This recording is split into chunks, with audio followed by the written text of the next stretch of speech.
आज सुबह का मैंने अखबार पढ़ा। साथियों, जो हम रोटी खाते हैं ना, जिस गैस सिलेंडर पे बनती है, वो आज 25 रुपये और महंगी हो गई। और अब हमको जो गैस का सिलेंडर है वो 872.50 रुपये का मिलेगा। एक आम आदमी की रसोई फिर दोबारा महंगी हो गई। आज से 5 साल पहले, 4 साल पहले हमने सुना था एक नारा, बहुत हुई पेट्रोल डीजल पर महंगाई की मार, बहुत हुई गैस सिलेंडर पर महंगाई की मार, अब की बार मोदी सरकार। कहाँ हो सरकार? आ जाओ, अब तो आओ। कहाँ हैं वो वीर लोग जो गैस सिलेंडर पे बैठ बैठ के उसको भर दिया करते थे, हल्ला मचाते थे, फॉर्च्यूनर को बैलगाड़ी से खिंचवाते थे, पूरी सरकार को और सत्ता को हिला देते थे, सत्ता हिला देते थे कि वो सत्ता हासिल कर लेते थे। वो लोग कहाँ हैं आज? जनता ये प्रश्न पूछती है, मैं पूछता हूँ साहब, मैं जनता हूँ, कहाँ है वो सरकार? आखिर ये महंगाई जाएगी कहाँ तक? और जब भी हम सोशल मीडिया पे इन चीज़ों को डालते हैं, जब भी हम किसी चर्चा को करते हैं, तो हमारे कुछ साथी इस बात को कहते हैं, साहब कोई बात नहीं,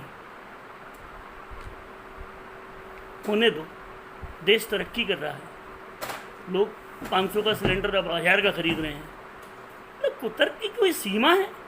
वो लोग जो लड़ते थे आज कुतर्क करने पे उतारू हैं। हमारी सुनेगा कौन? लोगों को राहत देगा कौन? कोरोना की वजह से आज की तारीख में ये पूरी वैश्विक महामारी है। मैं इसमें कोई मोदी सरकार को दोष नहीं देता, वैश्विक महामारी है, मगर इसको कंट्रोल करना पड़ेगा, इन चीज़ों को हैंडल करना पड़ेगा। और आप एकदम से रेटों को बढ़ाए चले जा रहे हैं। आज एक आम नौकरी करने वाले की, साहब मध्यम वर्गीय आदमी की 50% सैलरी मिल रही है, और बहुत सारे लोग नौकरी छोड़ चुके हैं जिनकी नौकरी चली गई। व्यापारियों से पूछिए क्या हाल है साहब, सुबह से शाम तक बोहनी नहीं होती, फिर भी ढो रहे हैं, चीज़ों का सामना कर रहे हैं, हिम्मत से कर रहे हैं, अपने स्टाफ को भी सैलरी दे रहे हैं, दुकान भी खोल रहे हैं। उसके बावजूद आप महंगाई बढ़ाते चले जा रहे हैं, बढ़ाते चले जा रहे हैं। आखिर ये महंगाई जाएगी, जाकर रुकेगी किस जगह? ये प्रश्न पूछा जाना चाहिए था। वो लोग कहाँ हैं जो जोर जोर से चिल्लाते थे? आखिर जनता के साथ आएगा कौन? ना विपक्ष दिखता है, ना पक्ष दिखता है। पिस गई बेचारी जनता। मेरे को सब समझ में नहीं आता। मैं फिर ये बात कहता हूँ, ये सब महंगाई कम होनी चाहिए।